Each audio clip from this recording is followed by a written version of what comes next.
iniciamos el segundo módulo, este segundo tomo, lo que vamos a ver ahora básicamente son teorías éticas. Por eso la importancia de definir qué era una teoría ética.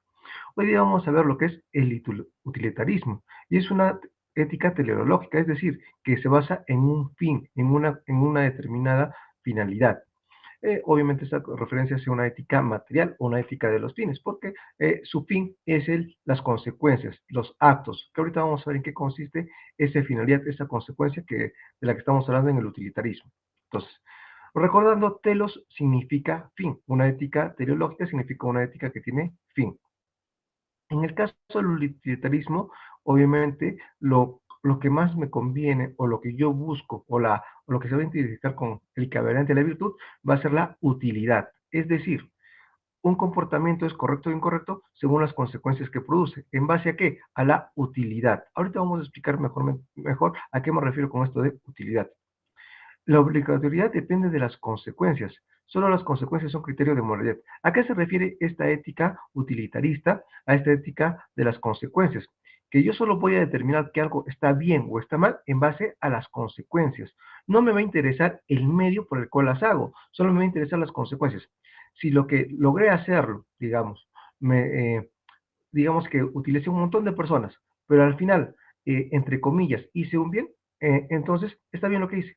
Por eso acá dice, el fin justifica los medios. No interesa lo que tenga que hacer para llegar a la consecuencia, siempre y cuando ésta sea exitosa. Entonces, la ética utilitarista va a depender del fin. ¿Y el fin cuál es? La utilidad. ¿Resultó serme útil? Sí. Entonces, el fin justifica los medios. Es una ética que se basa en las consecuencias. Entonces, las normas morales se justifican de acuerdo a una finalidad. Puede ser la felicidad, el bien, el placer, la autonomía. En este caso, ¿cuál es? La utilidad. Entonces, vayamos a ver eso. Vamos a hablar del utilitarismo. Es una teoría ética que se basa, que tiene un criterio o que se basa en la utilidad. Entonces, teoría ética que establece la utilidad como criterio de moralidad.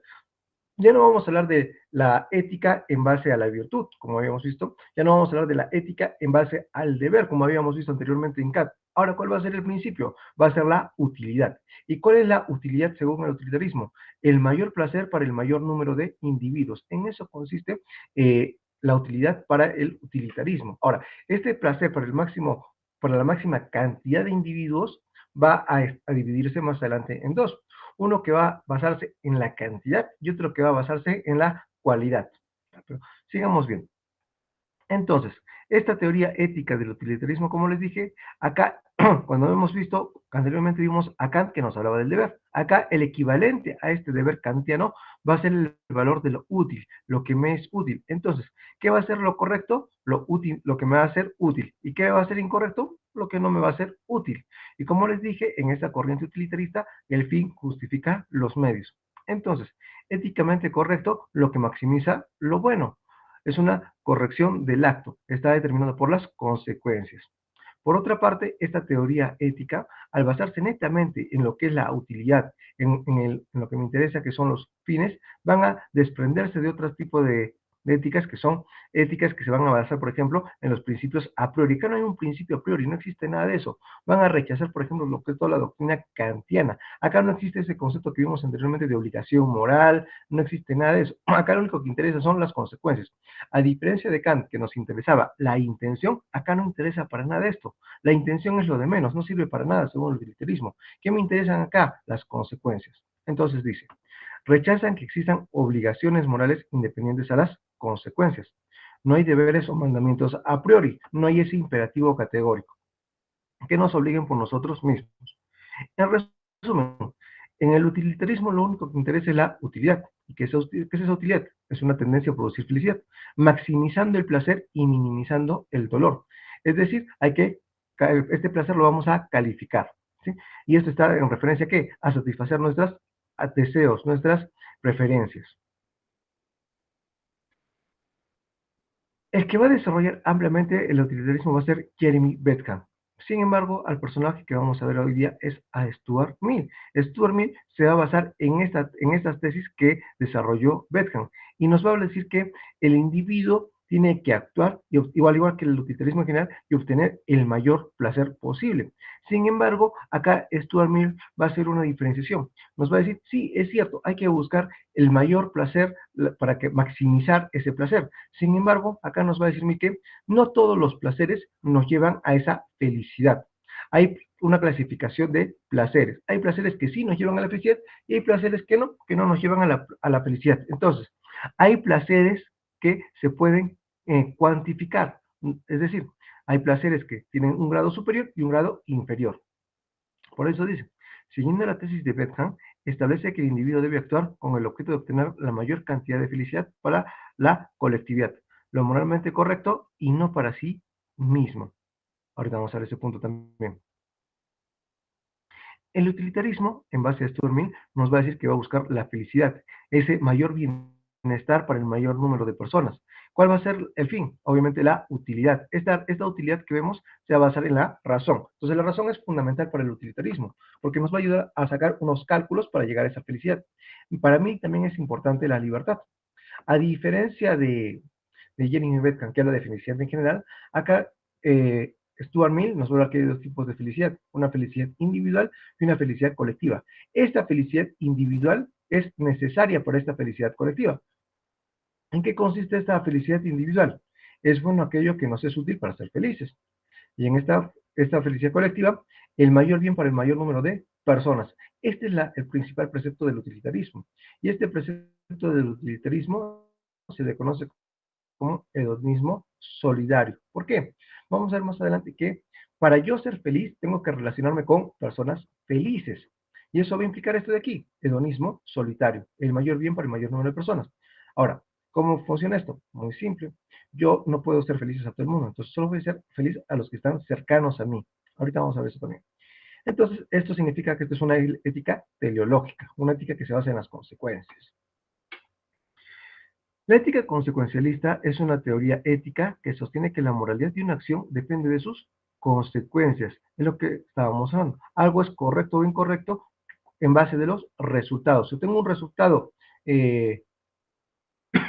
perdón, si llego a determinada acción y esa acción es útil, entonces es correcta. Si llego a determinada acción y esa acción no es útil, entonces esa acción se determina como incorrecta. Ahora, dice, sostiene que una acción es moralmente correcta si produce la mayor felicidad para el mayor número de personas. ¿Ya? Esta es la premisa básica del utilitarismo, maximizar ese placer y minimizar ese dolor. Por eso nos dice la mayor felicidad para el mayor número de personas. Obviamente tenemos que evaluar las consecuencias de todo esto. En base a eso tenemos que hablar, como ya dijimos, del utilitarismo de Stuart Mill, que fue un filósofo y economista. Tiene grandes aportes a la economía. También se dedicó a la teoría política y en especial también a la economía. Su padre también fue el generador de este utilitarismo y Stuart Mill tuvo como maestro a Jeremy Bentham. Entonces, esta teoría de John Stuart Mill se basa en un libro clásico que se llama como la misma corriente, utilitarismo. ¿Y qué buscan? Buscan justificar el fundamento de la moral, al igual que toda teoría ética, en la utilidad. Algo es correctamente o algo es moralmente correcto cuando es útil y es moralmente incorrecto cuando no es útil. Buscan llegar a la felicidad a través de las consecuencias, el mayor bien para el mayor número de personas. Entonces, John Stuart Mill nos va a hablar de unos principios de economía y nos va a hablar de que es importante ahorrar. Ahí nos va a hablar de la tasa de la acumulación y nos va a decir que todo individuo que desea invertir, generar dinero en base a inversiones, tiene que aprender a ahorrar. Tiene que tener ese deseo de ahorrar. Si tienes deseo de invertir, tienes que tener deseo de ahorrar. ¿Qué significa esto? Que nos va a hablar de ese deseo de ahorrar. En eso consiste el concepto de tasa de la acumulación. También nos va a hablar de una serie de conceptos de importaciones, exportaciones. Pero eso no es de nuestra incumbencia en este tema. Lo que sí nos importa es que el concepto de libertad. El concepto de libertad es fundamental en el autoritarismo de Mill. ¿Por qué? Porque si yo no me van a importar los medios, solo me van a importar los fines. ¿Por qué? Porque yo quiero llegar a lo útil. Quiero llegar a obtener un beneficio, una consecuencia. Y para eso necesito actuar ¿qué? Con libertad. Ahora, esta libertad la necesito en la libertad de mis acciones. Pero acá Stuart Mill, a pesar de que nos dice que podemos actuar con libertad, que no interese, que no interesan los medios, lo que interesa es el fin. Sin embargo, le da una preponderancia al individuo y nos dice que este individuo puede actuar libremente siempre y cuando no afecte a otro individuo. Entonces, a pesar de eso, que no interesan los medios, sin embargo, le pone una limitación y nos habla de que esta limitación se da en la libertad. Y es decir, cuando yo ejerzo mi libertad, no puedo afectar la libertad de otro individuo, lo cual es fundamental en Stuart Mill. También nos va a hablar del caso de la mujer y nos va a decir que hablar de la mujer como eh, desplazar a la mujer a segundo plano es algo ilógico. Y nos va a decir que esto es equivalente a hablar de la esclavitud de la mujer como un vestigio. Es algo que se está arrastrando y que no debería ser así. Stuart Mill también nos va a hablar de la sociedad. Y hemos dicho que el principio del utilitarismo, ¿cuál es? El máximo placer para el mayor número de personas, ¿verdad? Entonces, tenemos que hablar que la sociedad en su conjunto va a maximizar este principio de utilidad. Este conjunto de personas va a maximizar ese principio. Ahora, para que todas estas personas, todos estos individuos puedan elegir y ver las consecuencias que más les conviene, obviamente lo tienen que hacer en un concepto de libertad. Entonces, en base a ese concepto de libertad, vamos a ver que este utilitarismo va a ayudar al ser humano a que, según Stuart Mill, a la que la sociedad se desarrolle. El individuo tiene preponderancia. Esta sociedad perfecta, que en base a este cálculo utilitarista, va a desarrollar ese concepto de sensibilidad y belleza, lo cual va a ser más apacible al ser humano. No es un concepto como el de Behan, que es un cálculo simplemente matemático, o que debería ser como un cálculo matemático en el cual se basan en los placeres. No, acá nos va a decir que hay una calidad de placeres. Hay unos placeres que nos llevan a un mayor desarrollo y unos placeres que no simplemente no nos llevan a nada, simplemente están ahí. ¿De dónde parte toda esta teoría de Stuart Mill? Pues simplemente parte de la observación. Y a partir de la observación, ¿qué estamos diciendo? Que hay una conducta o una tendencia empirista, ¿sí? ¿En base a qué? A la conducta humana. Entonces, ¿qué busca Stuart Mill? Maximizar el bienestar y minimizar el sufrimiento. ¿En base a qué? A los placeres, a la satisfacción de estos placeres. ¿Todos los placeres son iguales según Stuart Mill? No. Hay algunos que tienen un grado superior y otros que tienen un grado inferior. Entonces, para Stuart Mill busca maximizar la felicidad y eso implica bienestar de todos los individuos afectados. Es decir, nuestras acciones van a ser correctas o incorrectas si tienden a promover la felicidad o el placer, incorrectas si tienden a la infelicidad o hacia el dolor. Obviamente esto implica a todos los que son afectados por ella. Y como les dije, Mill va a distinguir entre placeres superiores y placeres inferiores. ¿Cuáles son estos placeres superiores? Aquellos que nos llevan a la realización como seres humanos. Son placeres superiores o placeres, perdón, placeres superiores o placeres espirituales. Y los placeres inferiores son aquellos que no realzan al ser humano.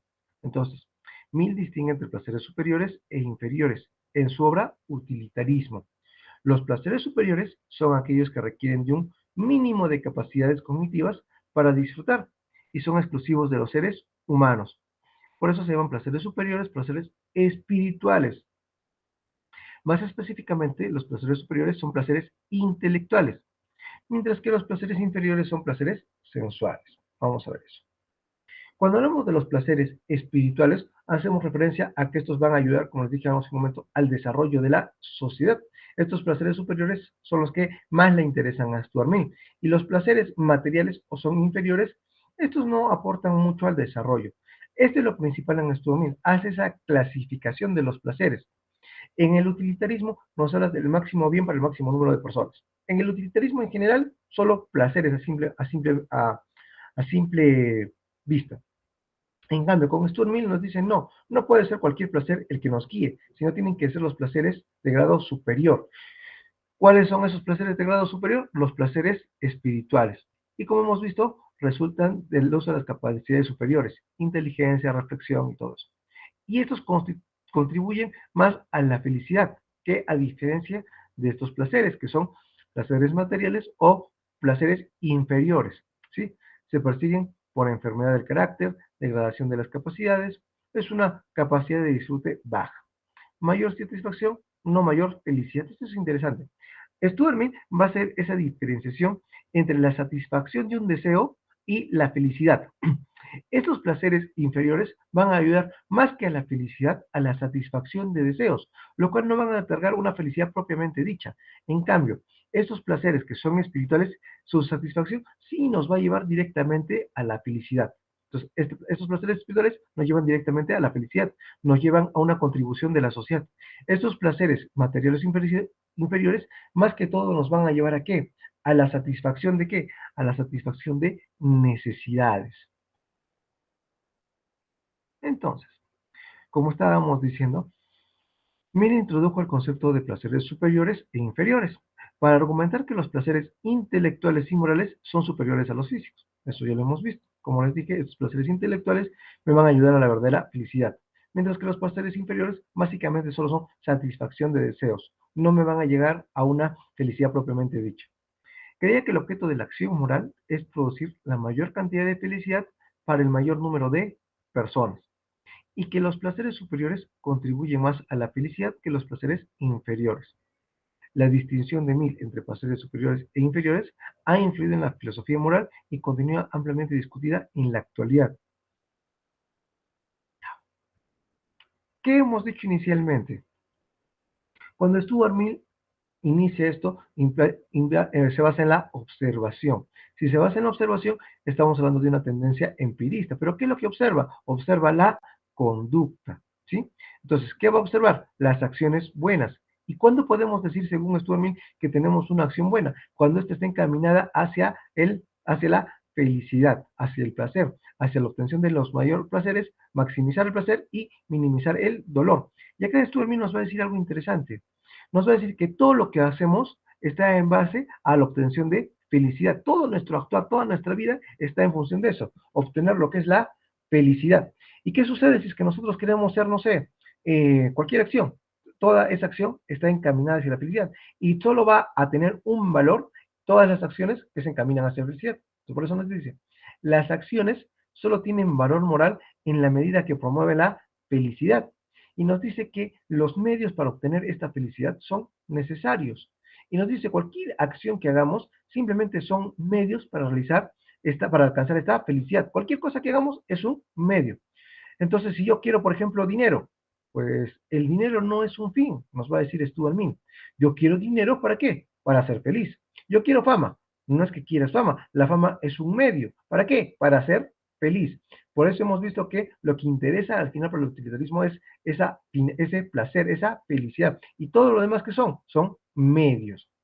Entonces, la fama, el dinero, todo esto es condición para llegar a la felicidad. Y me van a y voy a decir, pero hay otras éticas que nos hablan de la virtud y que la virtud nos lleva a la felicidad. Pues el utilitarismo nos va a decir, sí, tú quieres ser virtuoso para obtener qué? Felicidad. Entonces la virtud también va a ser un medio para qué? Para obtener la felicidad. Entonces, ¿qué estamos diciendo con todo esto en base a Stuart Mill? Que lo que él nos va a proponer en todo esto del maximizar el placer para minimizar el dolor no es nada más ni nada menos que un modelo de vida. Esto nos va a llevar a tener un hombre completo. Sin embargo, no todo es tan bueno. Nos dice que se tiene que realizar un sacrificio útil. Hemos visto que hay una conducta de manera individual del individuo y una conducta que se basa en el grupo. Cuando hablamos de manera individual, yo puedo obtener los placeres que yo quiera para llegar a esta felicidad. Perfecto.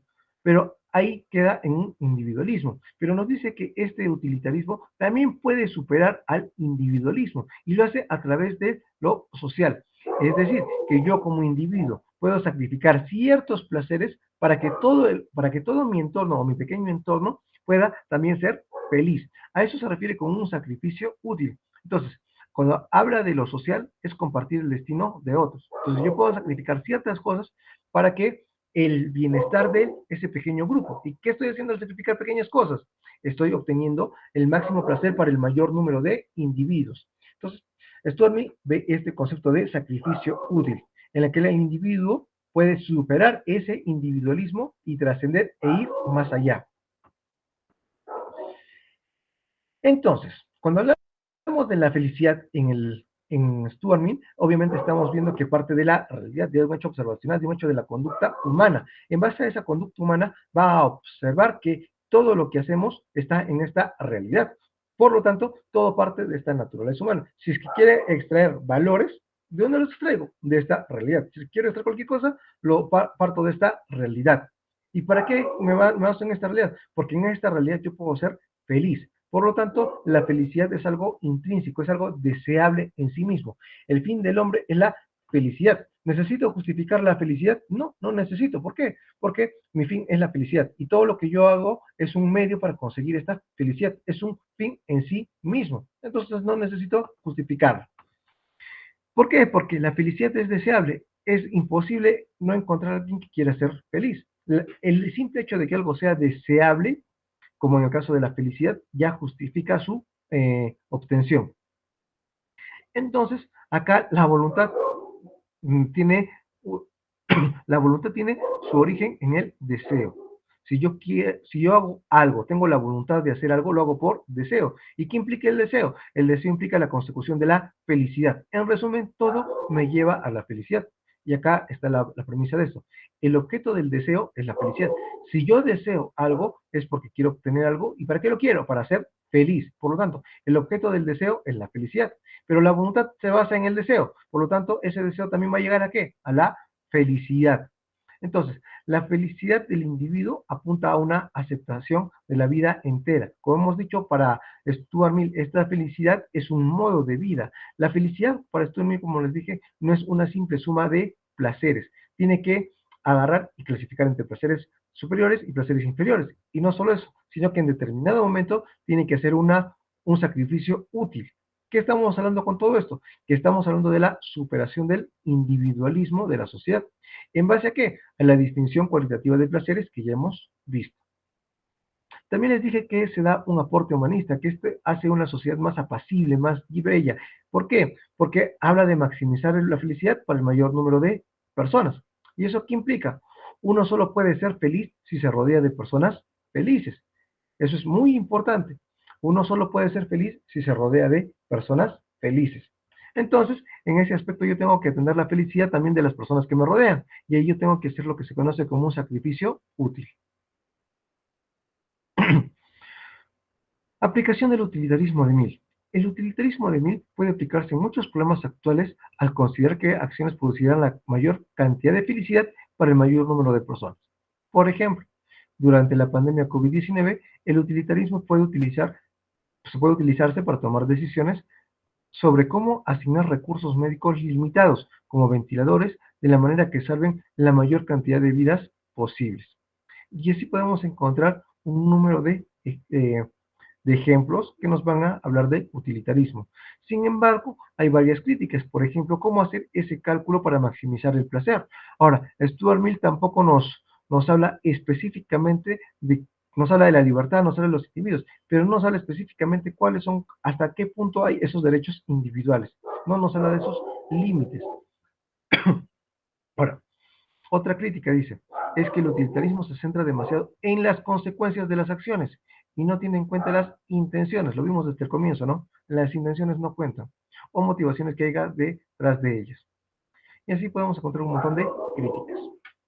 Vamos a pasar a otra ética que en principio también se va a basar en el utilitarismo. Vamos a hablar de Peter Singer. Peter Singer, más que una ética, nos va a hablar de una bioética. Nos va a hablar del sufrimiento de los animales, de la minimización de este sufrimiento y de la recategorización de estos. Entonces, ética de Peter Singer, hijo de una familia judía austriaca, obligada a abandonar su país en 1938 y emigrar a Australia. Peter Singer es un filósofo ético y político australiano, nacido en Melbourne en 1946. Es conocido por su trabajo en bioética y por su papel como uno de los fundadores intelectuales del movimiento moderno de los derechos animales. En 1993, Singer encabezó, junto a otras figuras destacadas por su interés animalista, la iniciativa conocida como Proyecto Gran Simio. Además, apareció en forma de una aplicación colectiva ese mismo año. Singer es conocido por aplicar una lógica rigurosa a una serie de cuestiones prácticas. Nos va a hablar de una bioética, pero una bioética en casos reales, a hechos concretos. No va a ser una bioética teórica, sino una bioética que la podemos vivir día a día. Y es más, la podemos aplicarnos, como vamos a ver ahorita. Desde los derechos de los animales hasta donación a la caridad y la ética del aborto y del infanticidio. Singer ha dedicado gran parte de su tiempo y esfuerzo y una parte considerable de sus ingresos a causas sociales y políticas. Vamos a ver que al final Singer nos va a decir que si es que podemos donar, no estamos en la obligación de donar. ¿Para qué? Para esas causas sociales y políticas, principalmente de los derechos animales, pero también alivió el hambre y la pobreza, el medio ambiente y los derechos reproductivos. Entonces, vemos que es un filósofo contemporáneo que también va a basarse en una especie de ética consecuencialista. Lo que me importa son los fines, ¿sí? Y en ¿cuál va a ser el fin de Peter Singer? Va a ser el fin que nos va a decir, va a ser que tenemos que tener igualdad o tenemos que tener un trato igualitario con los demás seres, tenemos que minimizar el dolor de los animales. Es decir, se enfoca en el bienestar de los animales y la promoción de igualdad global. Peter Singer nos va a hablar de una ética y nos va a decir que debemos tener una vida ética. Es decir, que esto debe ser parte de nuestra vida. Peter Singer nos va a decir que sí, sí es importante tener una vida ética. ¿Por qué? Porque al tener una vida ética nos vamos a dar cuenta de algo muy importante, que somos seres egoístas, que solo pensamos en nosotros. Entonces, una vida ética nos va a ayudar básicamente a esto, a reflexionar nuestro comportamiento y cambiar nuestras vidas. Peter Singer nos va a decir que debemos cambiar nuestra forma de tratar o tenemos que tener un trato igualitario. ¿Cómo logramos eso? Siendo conscientes de nuestra vida, perdón, siendo conscientes de nuestro egoísmo, teniendo una vida ética. ¿Por qué más es importante una vida ética? Porque este mundo está lleno de injusticias y para entender este mundo lleno de injusticias tenemos que ser conscientes de nuestro egoísmo. Por lo tanto, tenemos que tener una razón que nos ayude a dilucidar esos comportamientos. Entonces, ¿la razón es importante para Peter Singer? Sí, es importante. Y no solo eso, sino que en la práctica mejora nuestras vidas. Entonces, todo lo que nos va a decir Peter Singer se debe llevar a la práctica. ¿Para qué? Para mejorar nuestras vidas y tener una vida ética. ¿Y dónde comienza el problema que nos va a decir Peter Singer? Nos va a decir que hay un abismo, nos va a decir que hay una línea separatoria. ¿Y cuál es esa línea separatoria? Entre los animales humanos y los animales no humanos. Es decir, entre los seres humanos y los animales en común. Peter Singer no va a hablar específicamente de seres humanos, sino, perdón, de animales, sino va a hablar de animales superiores o animales como nosotros los seres humanos, y en vez de decir animales propiamente dicho, va a hablar de, bueno, va a hablar de animales en el sentido humano, y en el sentido de los animales, propiamente va a decir animales no humanos. Me corrijo. Todos, a ver, existimos, todo lo que existe, todos los seres que están en este mundo somos animales, perritos, gatitos y nosotros somos seres, nosotros también somos animales.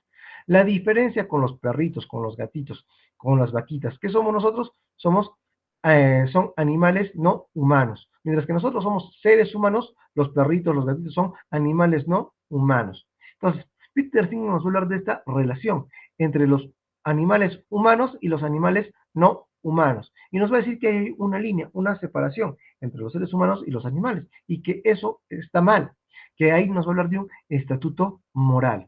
En base a eso se va a basar gran parte de su ética, en ese abismo entre los seres humanos y los animales. Ahora, nos va a decir que nos tenemos que basar en tres premisas. Uno, que el sufrimiento animal existe. Eso está demostrado científicamente. Ahí no hay mucho que discutir. Segunda premisa, la mayoría del sufrimiento animal se produce innecesariamente, lo cual es obviamente demostrable. Y tercero, los humanos somos cualitativamente algo distinto a los animales no humanos. Esta es en la que se centra Peter Singer, y en esto se da este concepto de ese abismo, ese concepto de esa línea separatoria entre los seres humanos y los animales. Y a lo cual Peter Singer nos va a decir que específicamente no hay un criterio moral válido que nos separe de animales y seres humanos. Por lo tanto, nos dice, no hay principio moral que justifique que nos situemos por encima de otros animales. Y es más, nos dice, no existe esto, pero van a decir, tenemos la razón, sí, y esa razón, en vez de justificar esa superioridad, esa supremacía, más bien deberíamos usar esa razón para llevar a un equilibrio, no justificar que nosotros estemos encima de los animales. Entonces, en base a todo esto, tenemos que hablar de la igualdad consideración de los seres vivos. La igual consideración de intereses, ¿por qué? Porque ambos tenemos intereses. Nosotros como seres humanos tenemos intereses y los animales tenemos intereses. La diferencia es que nuestros intereses están guiados básicamente por la razón y los intereses de los animales pueden estar también guiados por una razón, pero una razón inferior, una razón primitiva, pero no por eso dejan de tener intereses. Entonces, la igualdad de consideración de intereses es un principio ético que sostiene que todos los seres sintientes deben ser tratados de manera justa e igual consideración en cuanto a sus intereses. Nosotros, como los animales, ambos tenemos intereses. Y en base a eso, ¿qué merecemos? Merecemos un trato igualitario. Esto significa que los intereses de los seres humanos no pueden ser considerados más importantes o más valiosos que los intereses de los animales.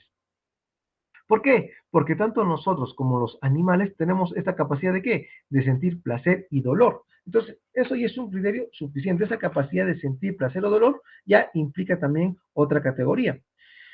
Entonces, la capacidad de sentir placer y dolor es lo que nos hace tener la consideración moral hacia un ser vivo. Por lo tanto, si un animal tiene esta capacidad, entonces sus intereses deben ser considerados de igual manera que los seres humanos. Eso es lo que argumenta Peter Singer. Y nos dice que en base a esto, intentar justificar la explotación o muerte de los animales simplemente es algo de conveniencia. Nada más. Entonces, los intereses, además, al igual consideración de intereses, también se aplica a la cuestión de la justicia social, igualdad de género y otros conceptos. Cuando hablamos de los animales, Peter Singer nos va a decir que esto lo tratamos como objetos, mm, simplemente para nuestra satisfacción, inclusive nuestro uso personal, sin importarnos el sufrimiento del animal. ¿Esto qué implica? Que el sufrimiento no es valorado. Muchas veces experimentamos en los animales cosas efímeras. Por ejemplo, nos va a decir lo que son los productos de belleza. En base a los animales, nos va a decir que estos tienen la capacidad de sentir dolor. Entonces, en base a esa capacidad de sentir dolor y placer, ¿merecen qué? Un trato igualitario. En base a la ética, nos va a decir que la ética no solo se debe dar a nivel de los humanos, sino también de los animales, ya que la ética debería trascender el ámbito de la especie. Y a eso nos pone un ejemplo, nos pone el ejemplo de la discriminación. Ahorita lo vamos a ver. Entonces, esto que estamos viendo recae sobre un individuo que este individuo es portador de razón. Ahora, este individuo nos pone un ejemplo. Cuando nosotros discriminamos a alguien por su color de piel, estamos haciendo eso, discriminación en base a que es diferente. Lo mismo hacemos con los animales, que un animal no tenga las mismas capacidades o tenga diferencias, tenga en vez de color de piel, tenga plumas suaves, estamos haciendo una discriminación. Por lo tanto, la ética debería ir más allá. Dice, recae en otro individuo animal en cuanto portador de intereses. Esta ética que trasciende la especie debería también influir en los animales. ¿Por qué? Porque este animal es portador de intereses. Diferente a los nuestros, sí, pero con intereses. Sin embargo, nosotros hacemos una discriminación. Hacemos una discriminación de un ser vivo por el hecho de pertenecer a otra especie. Es lo que va a llamar Peter Singer especismo. Porque pertenece a otra especie, lo discriminamos. Es lo equivalente a decir, discriminamos a una persona por el color de la piel, pero en el caso de los animales, lo discriminamos por tener alas o pelaje. Entonces, esto se basa en los intereses. Y hablamos ahora de la razón. ¿La razón tiene algo que ver? Sí. La razón, en vez de diferenciarnos de estos animales, debería más bien hacernos entender que nosotros no debemos discriminarlos, sino que somos responsables de ellos porque tenemos una razón superior. Entonces, en base a esa razón y que nosotros deberíamos ser responsables de estos animales, nosotros deberíamos estar en base a esa razón obligados a minimizar su sufrimiento. Entonces, para Peter Singer nos vamos a basar en un criterio de moralidad. ¿Y cuál va a ser ese criterio de moralidad? La sensibilidad, en base al placer o dolor. Minimización del sufrimiento. El principio de minimización del sufrimiento, también conocido como principio de prevención del dolor, es la idea central de la ética animal de Peter Singer. Este principio establece que, en la medida de lo posible, debemos evitar causar sufrimiento innecesario a los animales y debemos maximizar su bienestar. ¿Qué más nos dice Peter Singer? Que los animales sean diferentes a nosotros, que tengan diferentes capacidades, no los hace, no es motivo suficiente para discriminarlos. Entonces, este principio de minimización del sufrimiento animal se basa en varios aspectos. Los animales.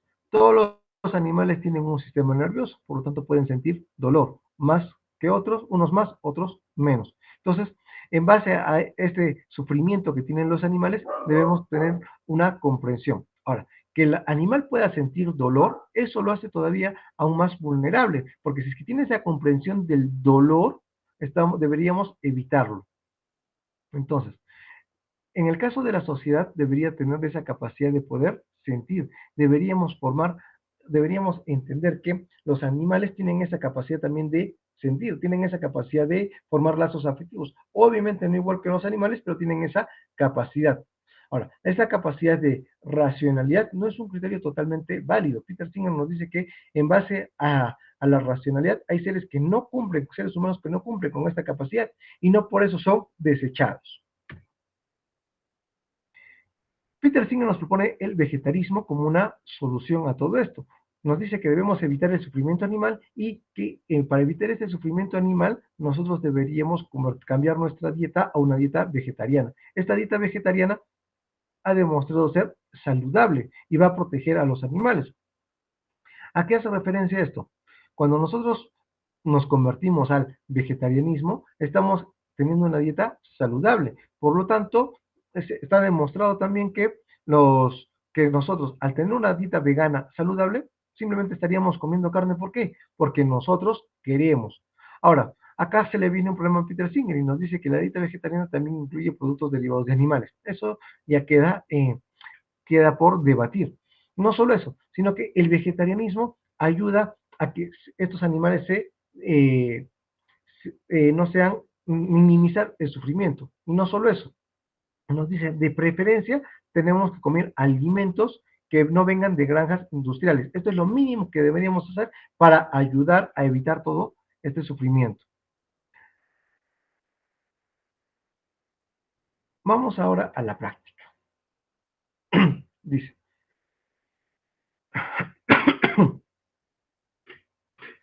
los estudiantes se pronuncian pagaron por recibir clases presenciales y rendir 2 exámenes virtuales. Sucede que debido a la pandemia debemos suspender el primer examen. Para subsanar dicha situación, se tomó la decisión de ejecutar una encuesta para saber qué prefieren los estudiantes, siendo el resultado examen virtual. ¿Esto qué es? Todo el contexto. En base a esta evidencia, la directora de CEPRUNSA decidió comunicar a la comunidad estudiantil que el examen será virtual, pese a la queja de algunos estudiantes, solo algunos, es decir, está viendo la mayoría, y cuando nos dice que ha hecho una encuesta, está haciendo un cálculo.